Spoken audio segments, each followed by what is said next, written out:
In the corners of my mind, I remember and I reflect on a time and a place and a feeling. And in that time and place there are people. And these people are my family. And these places take me back to where I remember. The centerpiece of how I defined myself is a place that became my second home, the dance studio. It was a true family affair, except for my brother Norm. He was smart. He followed his head and chose a life that would take him into a world of financial security and all the accoutrements attached with this choice. While I found dance and its work ethic, Norm found baseball and a work ethic. He was the anchor that kept our family from being lost at sea. Now at 56, he is in a place of comfort, unlike my parents who followed their heart and chose a life in the arts. And in their footsteps, I found a second home too. In this second home, the little girl, too shy, tiny and cute, with a page boy cut, with the neat symmetrical name, Carla Craig. 5 letters to the first and 5 letters to the last. But you see, my last name would have been this incredibly fluent, lovely, melodious name if my father hadn't changed it. He went to Hollywood. At a time when this country was in the Great Depression, my father was truly in the right place.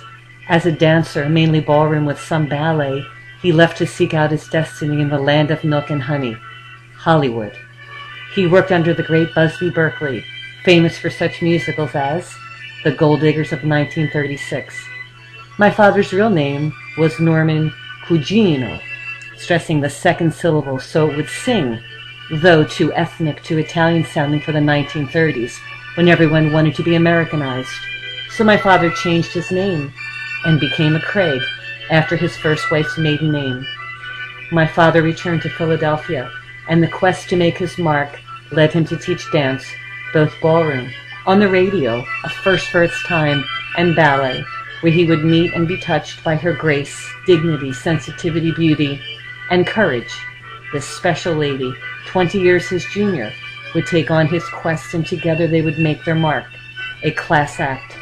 Born Alice Dakarian, my mother changed her name to Alicia after several dance peers told her how she strongly resembled the famous Cuban ballerina Alicia Alonso, whose dark, striking exotic features mirrored that of my mother.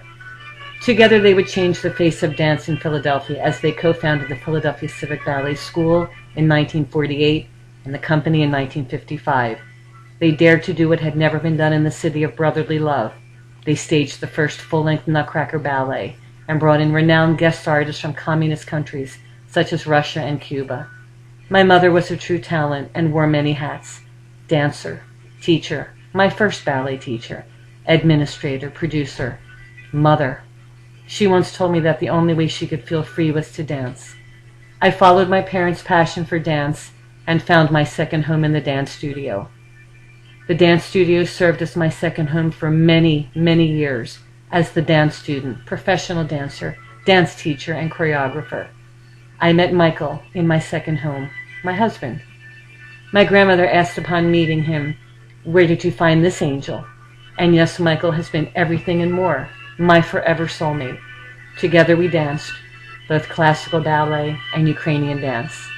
We married, and were blessed to have our son Christopher. I rejoice in the beauty of what I call my family. And though the centerpiece of how I define myself has changed, I have not yet gone full circle. My wheels are still spinning. I am Carla, comedian at heart, really loves her family, baseball, and Seinfeld.